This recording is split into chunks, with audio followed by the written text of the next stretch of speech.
Hello everyone. आप सभी का फिर से स्वागत है। यह बीपीएससी प्रीवियस ईयर क्वेश्चन का संग्रह है। 1992 से अब तक जितने भी प्रश्न पूछे गए उन सभी प्रश्नों को डिस्कस कर रहे हैं। सब्जेक्ट बाय सब्जेक्ट हम लोग डिस्कस करेंगे। हिस्ट्री को डिस्कस करें। हिस्ट्री में प्राचीन इतिहास, मध्यकालीन इतिहास को ऑलरेडी कंप्लीट कर लिया है। आधुनिक भारत को डिस्कस करें। आधुनिक भारत में भी हम लोगों ने प्रश्न संख्या 206 तक अच्छे से कंप्लीट कर लिया है, डिस्कस कर लिया है। देखिए, इस सेशन को स्टार्ट करने से पहले मैं बता दूं कि इसका पीडीएफ अवेलेबल है। अगर आपको पीडीएफ चाहिए तो Telegram channel, Telegram quiz group या चैनल के कम्युनिटी बॉक्स में जाइए, वहां पे इसके रिगार्डिंग में इंफॉर्मेशन को अपडेट कर दिया गया है।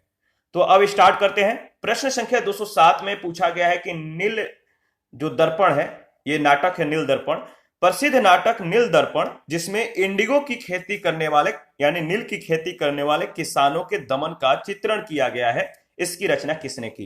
नील दर्पण की रचना किसने की? तो याद रखिएगा, नील दर्पण का जो विषय वस्तु है इसको ध्यान में रखना है, इसके रचनाकार के नाम को ध्यान में रखना है। ये दो बातें आपको ध्यान में रखना इंपॉर्टेंट है। तो इसके रचनाकार है नील दर्पण के दीनबंधु मित्र। 1857 के विद्रोह के ठीक बाद बंगाल में नील विद्रोह 1859 से 60 के बीच हुआ। सन्यासी विद्रोह 1763 से 1800 के बीच, संथाल विद्रोह 1855 से 56 के बीच और पाबना उपद्रव 1873 से 76 के बीच। नील विद्रोह की शुरुआत बंगाल के नदिया जिले के गोविंदपुर गांव से हुई। एक नील उत्पादक के दो भूतपूर्व कर्मचारियों दिगंबर विश्वास और विष्णु विश्वास के नेतृत्व में वहां के किसान एकजुट हुए। यह भी एक प्रश्न है। दिगंबर विश्वास और विष्णु विश्वास का नाम याद रखिएगा। ये दोनों जो है उन्होंने नील की खेती बंद कर दी। यह नील आंदोलन के इतिहास में अपनी मांगों को लेकर किए गए आंदोलनों में सर्वाधिक व्यापक और जुझारू विद्रोह था। बंगाल का नील विद्रोह शोषण के विरुद्ध किसानों की सीधी लड़ाई थी। बंगाल के वे काश्तकार जो अपने खेतों में चावल की खेती करना चाहते थे, उन्हें यूरोपीय नील बागान मालिक नील की खेती करने के लिए मजबूर करते थे। नील की खेती से इनकार करने वाले किसानों को नील बागान मालिक के दमन चक्र का सामना करना पड़ता था। नील बागान मालिक जो थे, इनको विवश करते थे कि नील की खेती करना ही है। और याद रखिएगा, तीन कठिया जो पद्धति है ये किससे जुड़ा हुआ है, ये भी आपको ध्यान में रखना है। ये भी प्रश्न कई बार पूछे गए हैं। तो सितंबर 1859 में उत्पीड़ित किसानों ने अपने खेतों में नील न उगाने को लेकर निर्णय लिया और बागान मालिकों के विरुद्ध विद्रोह कर दिया। 1860 तक नील आंदोलन नदिया, पाबना, खुलना, ढाका, मालदा और दिनाजपुर आदि क्षेत्रों में फैल गया। किसान की एकजुटता के कारण बंगाल में 1860 तक सभी नील कारखाने बंद हो गए। बंगाल के बुद्धिजीवी वर्ग ने अखबारों में अपने लेखों के द्वारा जनसभाओं के माध्यम से इस विद्रोह के प्रति अपने समर्थन को व्यक्त किया। इसमें हिंदू पेट्रियाट के संपादक हरिश्चंद्र मुखर्जी की विशेष भूमिका रही। नील बागान मालिकों के अत्याचारों का खुला चित्रण दीनबंधु मित्र ने अपने नाटक नील दर्पण में किया है। ठीक है, याद रखिएगा, बहुत महत्वपूर्ण फैक्ट है इसमें। प्रश्न संख्या 208 में पूछा गया है कि निम्नलिखित में से किस सत्याग्रह आंदोलन में गांधी जी ने प्रत्यक्ष रूप से यानी डायरेक्ट रूप से भाग नहीं लिया? किस सत्याग्रह आंदोलन में गांधी जी ने प्रत्यक्ष रूप से भाग नहीं लिया? इसका सही जवाब क्या होगा, आप बताइए। तो याद रखिएगा, वायकोम सत्याग्रह। वायकोम के मंदिर प्रवेश सत्याग्रह में गांधी जी ने प्रत्यक्ष रूप से भाग नहीं लिया था, जबकि खेड़ा सत्याग्रह, राजकोट सत्याग्रह, असहयोग आंदोलन के नेतृत्व स्वयं गांधी जी ने किया था। प्रश्न संख्या 209 है, स्वाधीनता आंदोलन के दौरान महात्मा गांधी के करीबी अंग्रेज मित्र कौन थे? स्वाधीनता आंदोलन के दौरान महात्मा गांधी के करीबी अंग्रेज मित्र थे चार्ली एंड्रयूज, यानी सी ऑप्शन। देखिए, जो चार्ल्स एंड्रयूज थे, इनको दीनबंधु एंड्रयूज भी कहा जाता है और ये सेंट स्टीफेन कॉलेज दिल्ली के प्राध्यापक थे। भारतीयों से इनका गहरा लगाव था, जुड़ाव था और हर तरह से ये भारतीय बनना चाहते थे। रविन्द्रनाथ टैगोर, गोपाल कृष्ण गोखले और महात्मा गांधी से इनके घनिष्ठ संबंध थे, अच्छे संबंध थे। ये दक्षिण अफ्रीका के फिनिक्स आश्रम में गांधी जी के साथ रहे। गांधी जी ने ही गरीबों के प्रति इनकी निरंतर चिंता को देखते हुए उन्हें दीनबंधु की उपाधि से सम्मानित किया था।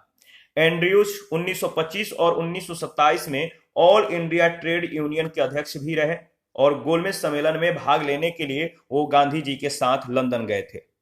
प्रश्न संख्या 210 है, अंत्योदय कार्यक्रम का उद्देश्य क्या है? अंत्योदय कार्यक्रम का उद्देश्य था गरीबों में सबसे गरीब की सहायता करना, सी ऑप्शन। अंत्योदय कार्यक्रम का उद्देश्य गरीबों में सबसे गरीब की सहायता करना है। इस कार्यक्रम का विचार सर्वप्रथम महात्मा गांधी के द्वारा प्रस्तुत किया गया है। इस संदर्भ में गांधी जी जॉन रस्किन की पुस्तक ऑन टू द लास्ट, याद रखिए जॉन रस्किन की पुस्तक ऑन टू द लास्ट से प्रभावित है। तो गांधी जी के फेवरेट पुस्तक है जॉन रस्किन की पुस्तक on to the last. 211 number है 1917 से 18 में अहमदाबाद में गांधी जी के द्वारा चलाए गए सत्याग्रह में किसने हिस्सा लिया था? 1917-18 में अहमदाबाद में गांधी जी के द्वारा चलाए गए सत्याग्रह में किसने हिस्सा लिया था? तो औद्योगिक कर्मियों ने, बी ऑप्शन। ठीक है, अगर बात करें तो चंपारण की सफलता के बाद गांधी जी का अगला प्रयोग, याद रखिएगा, वर्ष 1918 में अहमदाबाद की एक कॉटन टेक्सटाइल मिल में मिल मालिक और मजदूरों के बीच बोनस बढ़ाने को लेकर चल रहे थे। विवाद में इन्होंने हस्तक्षेप किया और यह विवाद प्लेग बोनस को लेकर था। प्लेग का प्रकोप खत्म होने के बाद मालिक इसे समाप्त करना चाहते थे, जबकि मजदूर इसे बरकरार रखने की मांग कर रहे थे। उत्पादन लागत, मुनाफा और मजदूरों के जीवन निर्वाह खर्च का गहराई से अध्ययन करने के बाद जो है गांधी जी ने घोषणा की कि मजदूरों को 35% बोनस मिलना चाहिए। मिल मालिकों के द्वारा गठित ट्रिब्यूनल ने इनकी बात मान ली। प्रश्न संख्या 212 है, निम्न उद्योगपतियों में कौन से व्यक्ति लंबे समय तक एआईसीसी के खजांची रहे और सन 1930 में जेल भी गए? निम्न उद्योगपतियों में से कौन से व्यक्ति लंबे समय तक एआईसीसी के खजांची रहे और 1930 में ये जेल भी गए? तो इसका सही जवाब हो जाएगा जमनालाल बजाज, बी ऑप्शन। सेठ जमनालाल बजाज गांधी जी के निकट सहयोगियों में से थे। वे भारतीय राष्ट्रीय कांग्रेस के कोषाध्यक्ष थे। 1930 में जेल गए। वह ब्रिटिश सरकार के द्वारा राय बहादुर की पदवी त्याग करके 1921 में असहयोग आंदोलन में भाग लिए। 213 है, महात्मा गांधी ने सर्वप्रथम किस किसान आंदोलन में भाग लिया? महात्मा गांधी ने सर्वप्रथम यानी सबसे पहले किस किसान आंदोलन में भाग लिया? तो इसका सही जवाब हो जाएगा चंपारण, बी ऑप्शन। महात्मा गांधी जी सर्वप्रथम चंपारण के किसान आंदोलन का नेतृत्व किए थे। प्रश्न संख्या 214 है, गांधी जी का चंपारण सत्याग्रह किससे जुड़ा था? गांधी जी का चंपारण सत्याग्रह किससे जुड़ा था? तो तिनकठिया पद्धति से जुड़ा है। याद रखिएगा, तिनकठिया पद्धति का संबंध जो है वह है नील की खेती से। गांधी जी का चंपारण सत्याग्रह 1917 तिनकठिया से जुड़ा था। 19वीं सदी के आरंभ में चंपारण में गोरे बागान मालिकों ने किसानों से एक अनुबंध करा लिया, बॉन्ड बनवा लिया और इसके तहत किसानों को अपनी जमीन के 3/20वें हिस्से में नील की खेती करना अनिवार्य था। इसे तिनकठिया पद्धति कहते थे। प्रश्न संख्या 215 है, बिहार में तिनकठिया पद्धति में नील की खेती के लिए भूमि का कितना भाग अमानत रखा जाता था? तो आपको मालूम है 3 कठिया यानी 3/20 भाग। इसका सही जवाब हो जाएगा ऑप्शन सी। प्रश्न संख्या 216 है, चंपारण आंदोलन से कौन संबंधित नहीं था? चंपारण आंदोलन से कौन संबंधित नहीं था? 216 नंबर, इसका सही जवाब हो जाएगा जयप्रकाश नारायण, यानी डी ऑप्शन बिल्कुल करेक्ट ऑप्शन है। प्रश्न संख्या 217 में पूछा गया है 217, अच्छा इसके बारे में 2-3 लाइन है, पहले डिस्कस कर लेते हैं। चंपारण आंदोलन 1917 में गांधी जी का साथ राजेंद्र प्रसाद, अनुग्रह नारायण सिन्हा, जेबी कृपलानी, महादेव देसाई, नरहरि पारेख आदि बुद्धिजीवियों ने दिया। जयप्रकाश नारायण चंपारण आंदोलन से नहीं बल्कि कांग्रेस समाजवादी पार्टी से संबंधित थे। 217 है, 1917 के चंपारण सत्याग्रह से कौन संबंधित नहीं है? प्रश्न संख्या 217 है, 1917 के चंपारण सत्याग्रह से कौन संबंधित नहीं है? तो आपको मालूम है इसका सही जवाब क्या होगा? राम मनोहर लोहिया। जो चंपारण सत्याग्रह से संबंधित हैं, जेबी कृपलानी है, महादेव देसाई है, नरहरि पारेख हैं, अनुग्रह नारायण सिन्हा, राजेंद्र प्रसाद, ये सभी चंपारण सत्याग्रह से संबंधित है। राम मनोहर लोहिया का जो संबंध है चंपारण आंदोलन से नहीं है। 218 है, अखिल भारतीय किसान सभा के प्रथम सत्र की अध्यक्षता किसने की थी? बताइए, अखिल भारतीय किसान सभा के प्रथम सत्र की अध्यक्षता किसने की थी? तो स्वामी सहजानंद ने। स्वामी सहजानंद। अप्रैल 1936 में लखनऊ में अखिल भारतीय किसान कांग्रेस की स्थापना हुई, जिसका नाम बदलकर अखिल भारतीय किसान सभा कर दिया गया। बिहार प्रांतीय किसान सभा के लड़ाकू संस्थापक स्वामी सहजानंद सरस्वती इसके अध्यक्ष और आंध्र में किसान आंदोलन के अगुआ और कृषि क्षेत्र के समस्याओं के विद्वान एनजी रंगा महासचिव चुने गए। फैजपुर में कांग्रेस सत्र के साथ अखिल भारतीय किसान कांग्रेस का भी दूसरा सत्र चला, जिसकी अध्यक्षता एनजी रंगा ने की। प्रश्न संख्या 219 है, बंबई में अखिल भारतीय व्यापार संघ कांग्रेस की स्थापना कब हुई? बंबई में अखिल भारतीय व्यापार संघ कांग्रेस की स्थापना कब हुई? तो सन 1920 में। ऑप्शन ए बिल्कुल करेक्ट ऑप्शन है। देखिए, एम एन जोशी, जोसेफ बैप्टिस्टा, लाला लाजपत राय, ये सभी जो है इनके प्रयासों से, इन सभी के प्रयासों से अखिल भारतीय व्यापार संघ कांग्रेस या अखिल भारतीय ट्रेड यूनियन कांग्रेस की स्थापना बंबई में 31 अक्टूबर 1920 को हुई। लाला लाजपत राय इसके प्रथम अध्यक्ष और दीवान चमन लाल प्रथम महासचिव थे। याद रखिएगा, इसके प्रथम अध्यक्ष और दीवान कौन थे? तो प्रथम अध्यक्ष थे लाला लाजपत राय और दीवान चमन लाल प्रथम महासचिव थे। प्रश्न संख्या 220 है, अखिल भारतीय ट्रेड यूनियन कांग्रेस के प्रथम अध्यक्ष कौन थे?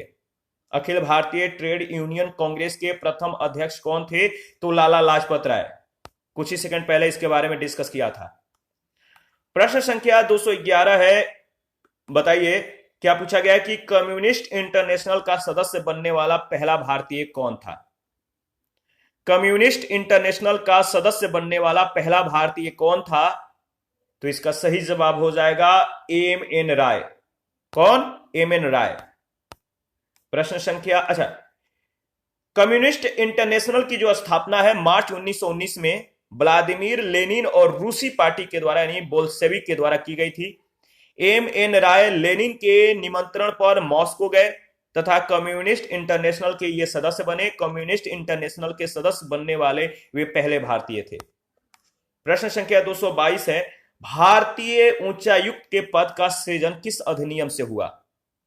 भारतीय उच्चायुक्त पद का जो सृजन है किस अधिनियम से हुआ? इसका सही जवाब क्या होगा बताइए?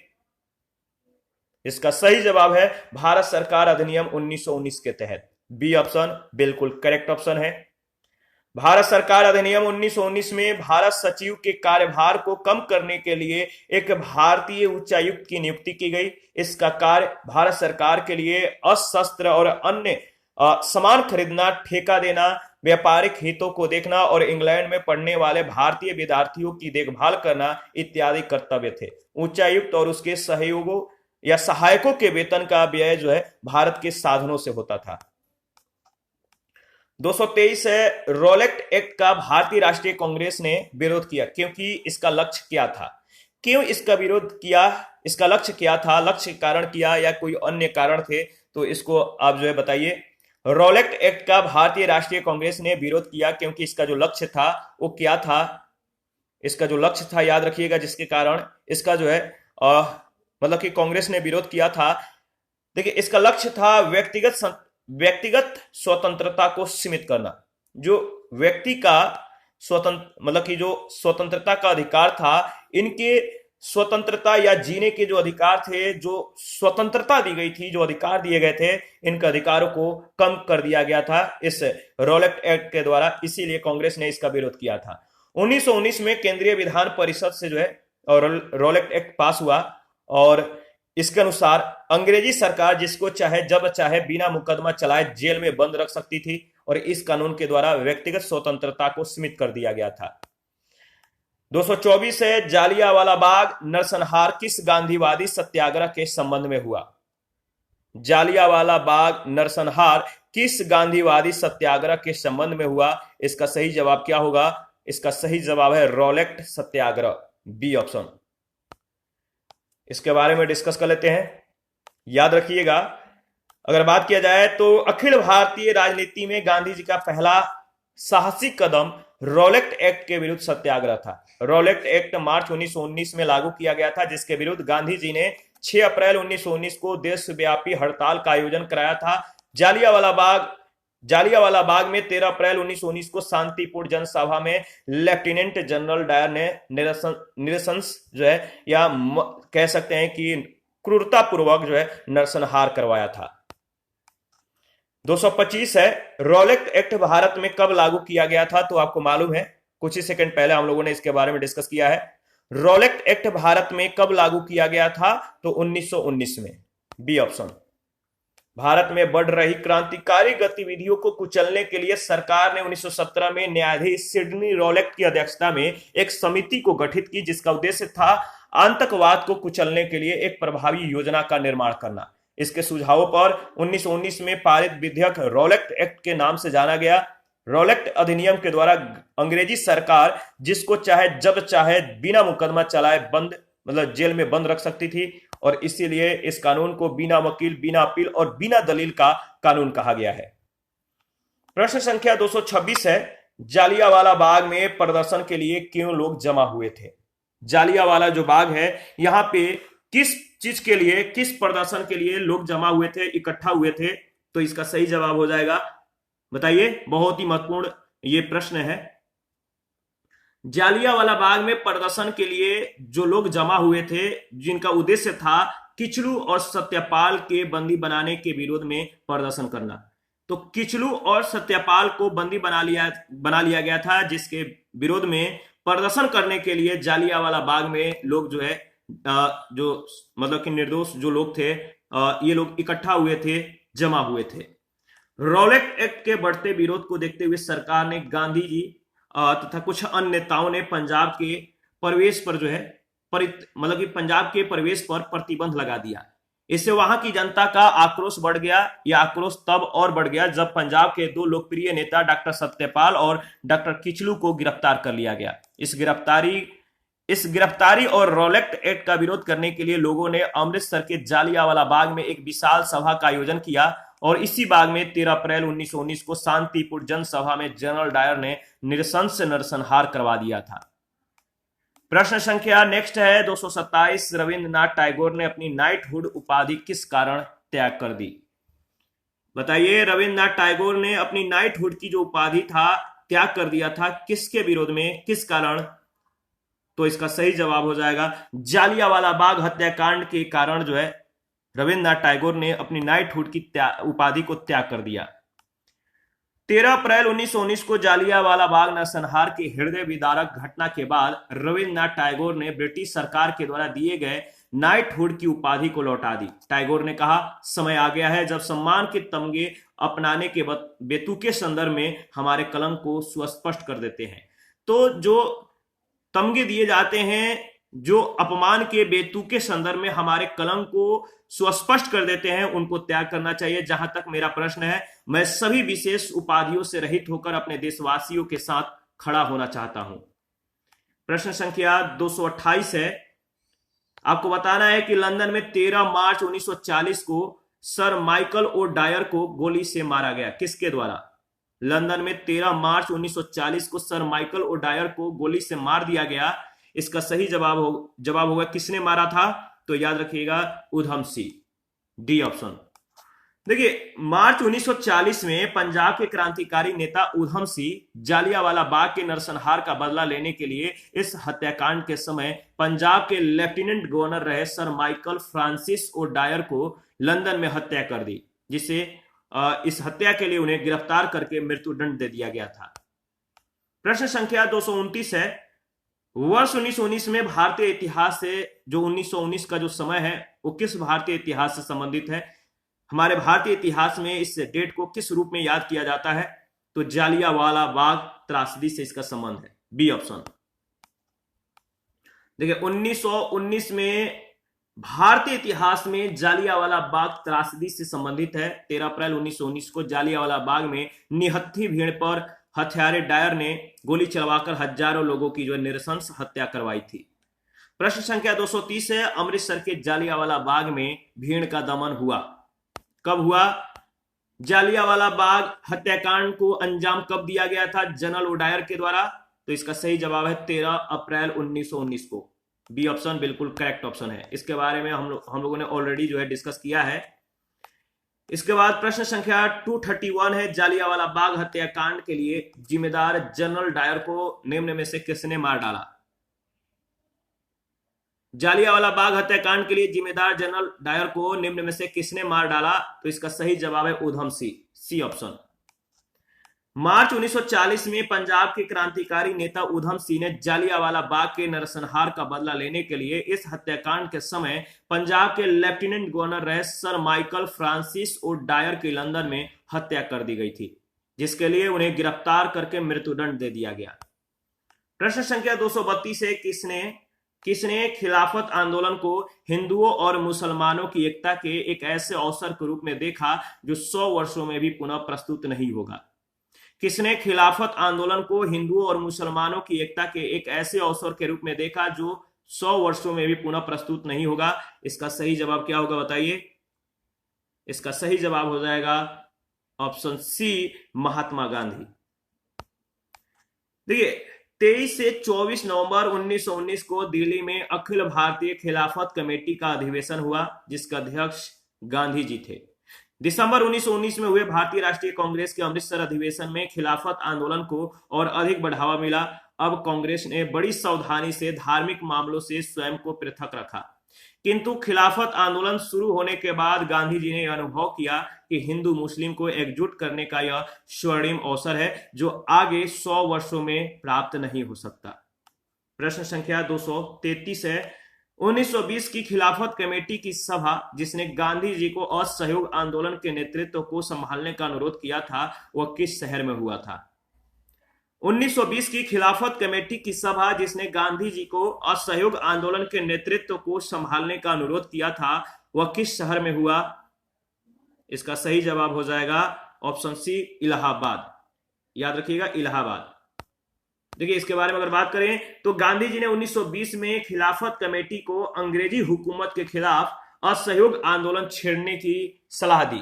9 जून 1920 को खिलाफत कमेटी ने इलाहाबाद में इस सलाह को स्वीकार कर लिया, एक्सेप्ट कर लिया और गांधी जी को आंदोलन का नेतृत्व करने का अधिकार सौंप दिया।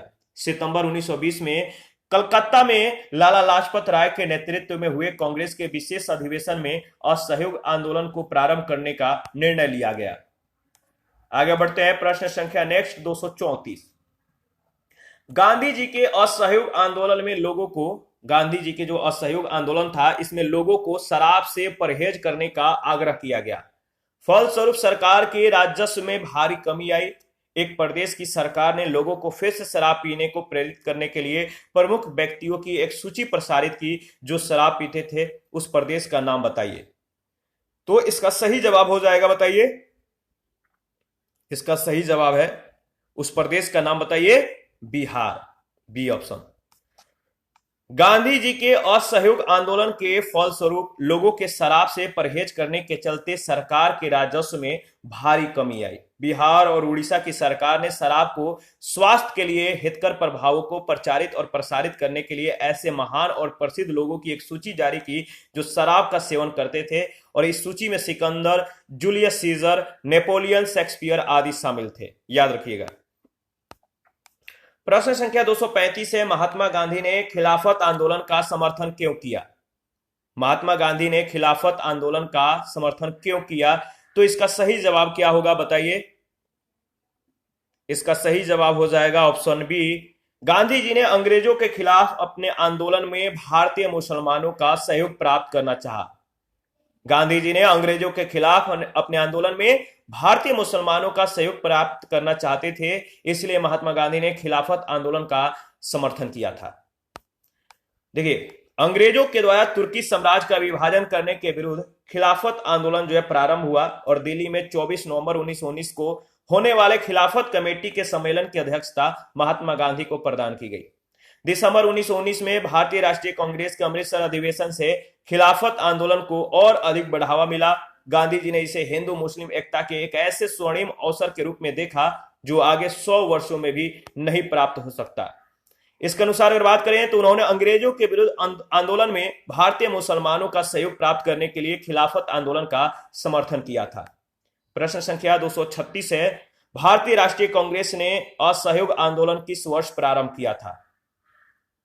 भारतीय राष्ट्रीय कांग्रेस ने असहयोग आंदोलन किस वर्ष प्रारंभ किया था? इसका सही जवाब हो जाएगा 1920 में, ऑप्शन सी बिल्कुल करेक्ट ऑप्शन है, 1920। इसके बारे में थोड़ा और डिस्कस कर लेते हैं, इंपॉर्टेंट है।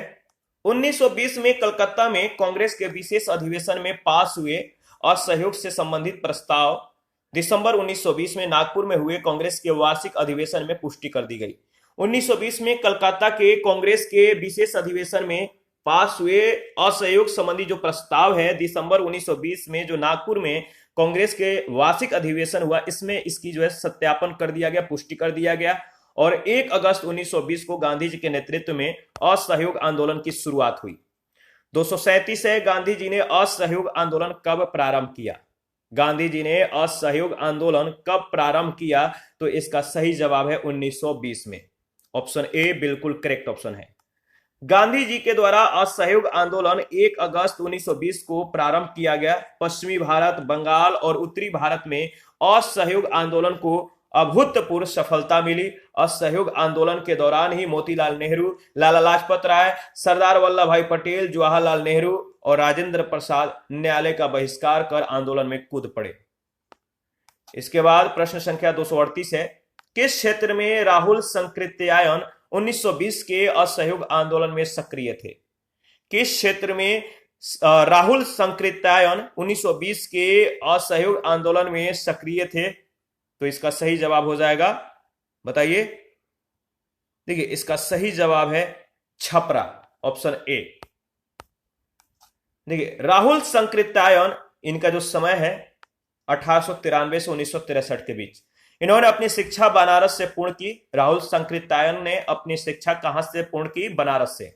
1912 में ये साधु बन गए और अपना नाम बाबा रामोदर दास, याद रखिएगा, बाबा रामोदर दास रख लिया। तो राहुल सांकृत्यायन जब साधु बने तो अपना नाम चेंज कर लिया, बाबा रामोदर दास रखा। उन्होंने 1921 में असहयोग आंदोलन में भाग लिया। इन्हें 6 महीनों की जेल भी हुई। ये जो थे असहयोग आंदोलन के समय छपरा में सक्रिय थे और ये 1922 में छपरा डीसीसी के अध्यक्ष चुने गए थे। 239 है, किस घटना के बाद महात्मा गांधी ने असहयोग आंदोलन को अपनी हिमालय जैसी भूल बताई? किस घटना के बाद महात्मा गांधी ने असहयोग आंदोलन को अपनी हिमालय जैसी भूल बताई? तो इसका सही जवाब हो जाएगा चौरी चौरा, ऑप्शन ए बिल्कुल करेक्ट ऑप्शन है। चौरी चौरा उत्तर प्रदेश में गोरखपुर के पास एक कस्बा है, जहां 4 फरवरी 1922 को आंदोलनकारियों की भीड़ ने ब्रिटिश शासन की एक पुलिस चौकी को आग लगा दी थी, जिसमें 23 पुलिसकर्मी जिंदा जलकर मर गए थे। गांधी जी ने इस घटना की निंदा की और असहयोग आंदोलन को स्थगित कर दिया। गांधी जी ने इस घटना को हिमालय जैसी भूल बताया।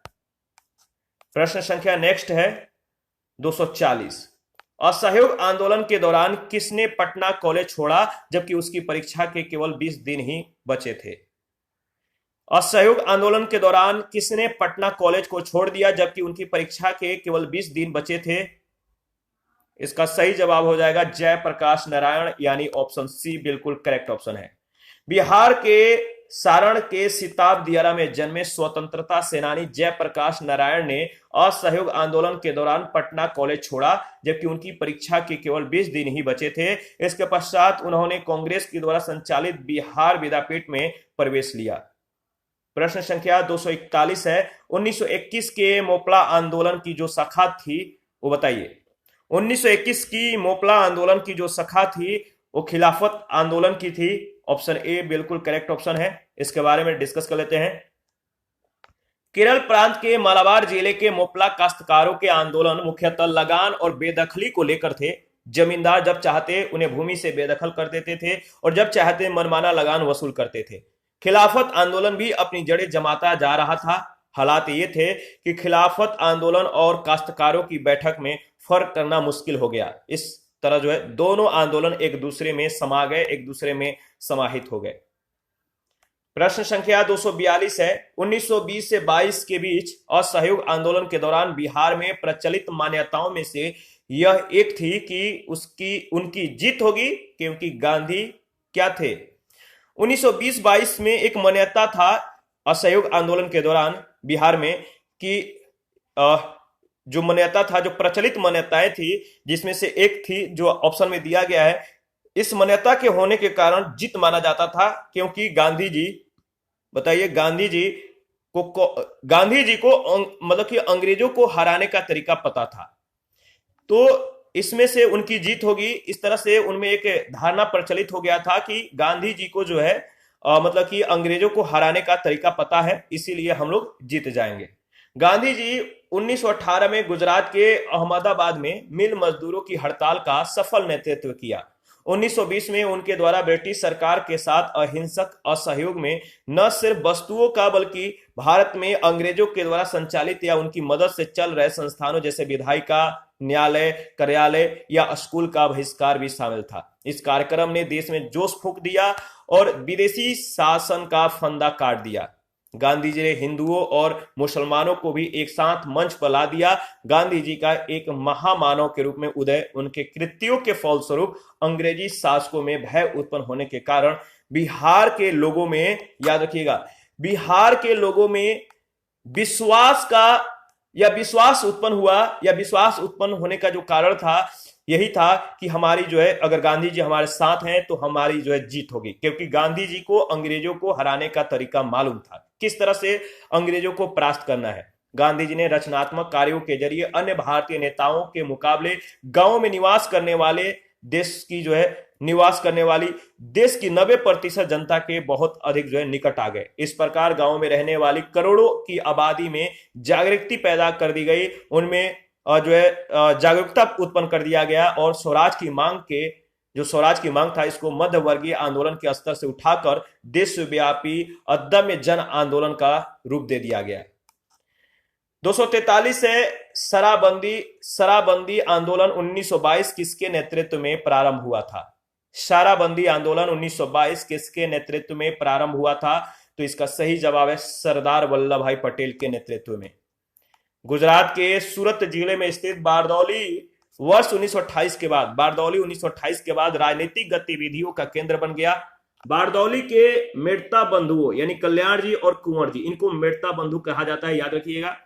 तो मेड़ता बंधुओं तथा दयाल जी देसाई ने किसानों के समर्थन में 1928 से आंदोलन चलाया। बाद में इनका नेतृत्व सरदार वल्लभ भाई पटेल ने किया। पटेल के नेतृत्व में ही 1928 में कोई कर नहीं यानी शराबबंदी आंदोलन चलाया गया और कर न अदायगी का आंदोलन गांधी जी ने असहयोग आंदोलन के दौरान 1922 में बारदौली से चलाने का विचार बनाया था, लेकिन चौरी चौरा की जो घटना इसके कारण यह योजना स्थगित कर दी गई, बंद कर दी गई। ठीक है, याद रखिएगा। बिहार लोक सेवा आयोग ने त्रुटिवश शराबबंदी आंदोलन जो है इसकी तिथि 1928 के स्थान पर 1922 लिखा है, जो कि गलत है। शराबबंदी का मतलब है कर न अदायगी, कर न दिया जाए। 244 से 1921 का मोपला विद्रोह कहां हुआ था?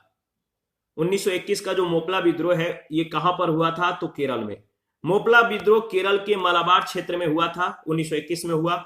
यहां पर काश्तकार अधिकतर जो थे बटाईदार मुसलमान थे, जहां जमींदार अधिकतर हिंदू थे। आंदोलन जमींदारों के शोषण के खिलाफ था। प्रश्न संख्या 245 है, किस घटना के कारण गांधी जी ने असहयोग आंदोलन वापस लिया था? वह कौन सी घटना है जिसमें गांधी जी ने असहयोग आंदोलन को वापस ले लिया था? तो ये बहुत ही महत्वपूर्ण प्रश्न है। इसका सही जवाब हो जाएगा चौरी चौरा कांड। 4 फरवरी 1922 को हुए चौरी चौरा कांड से क्षुब्ध होकर जो है मतलब कि इनमें इस कांड के कारण काफी जो है अफसोस हुआ और ये काफी मतलब कि हताहत हुए, और इस हताहत के कारण महात्मा गांधी ने असहयोग आंदोलन जो है वापस ले लेते हैं। 12 फरवरी 1922 को बारदौली में हुए कांग्रेस की बैठक में आंदोलन को जो है स्थगित करने का निर्णय ले लिया गया। आंदोलन समाप्त करने के अपने निर्णय के बारे में गांधी जी ने यंग इंडिया में लिखा कि आंदोलन हिंसक होने से बचाने के लिए मैं हर एक अपमान, हर एक यंत्रणापूर्ण बहिष्कार, यहां तक कि मौत भी सहने को तैयार हूं। ठीक है, इसी के साथ आज का सेशन समाप्त करते हैं। नेक्स्ट सेशन में प्रश्न संख्या 246 से स्टार्ट करेंगे। आप अपना प्रतिक्रिया देते रहिए, आपके प्रतिक्रियाओं का हमें बेसब्री से इंतजार रहता है। जिन लोगों ने Telegram channel, Telegram quiz group, Facebook page, Instagram को ज्वाइन नहीं किया, वीडियो के डिस्क्रिप्शन बॉक्स में उसका लिंक है, आप ज्वाइन कर सकते हैं। तो थैंक यू, मिलते हैं नेक्स्ट सेशन में। अभी के लिए इतना ही।